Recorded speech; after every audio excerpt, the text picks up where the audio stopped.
Thikũ ya kana kuma mwĩrĩ wa mũrutwo wa University ya Rogo kuonekana, borithi maikitie ngono Ekuirwo angĩerĩ arĩa marakuruhanio na gikuo kĩa mũrutwo ũcio. Ekuirwo acio manyitirwo mwena wa Migori, gũkĩrĩkana ũmwe nĩ ndereba wa ngari ĩrĩa yatũmĩkire kũnyita mĩgwate Sharon marĩ na mwandĩki ũmwe wa mohoro.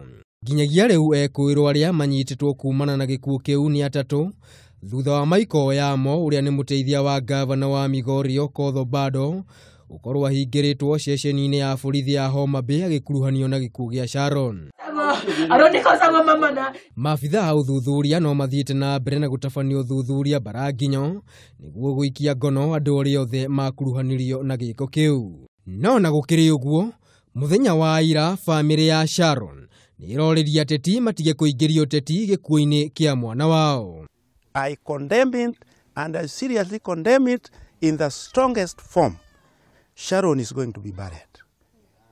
Other all nonsensical political views will never restore Sharon back to Otieno's family. For that reason, we mourn with you, Nyawanda. We mourn with you, my stepdaughter. Let the government arm investigating the murder of my child be given a free hand to do their job. We hope the government is going to take the necessary step to investigate and to leave no stone unturned to bring to books the culprits.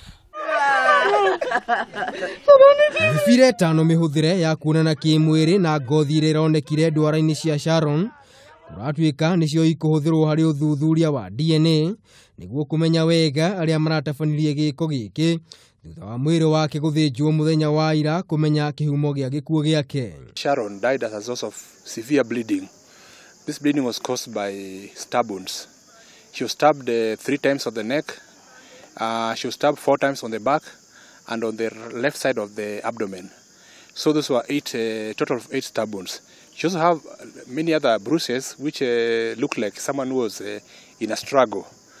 They were also attempted at strangulation of the late Sharon. The stab wound which was on the abdomen went through and pierced the baby also from the abdomen to the back. It means that also the baby dies because of the same injuries which the late Sharon sustained. No na gũkĩrĩ ũguo, mwĩrĩ wa mwana wa mĩeri 7 ũrĩa ũrarutirwo nda-inĩ ya Sharon onaguo nĩ ũkũhũthĩrwo uthuthuria-inĩ ũcio. Taken samples for further analysis which will help us to unravel this mystery and this death, which we've handed the DCI and the government analysts so that now we can be able to know what went on.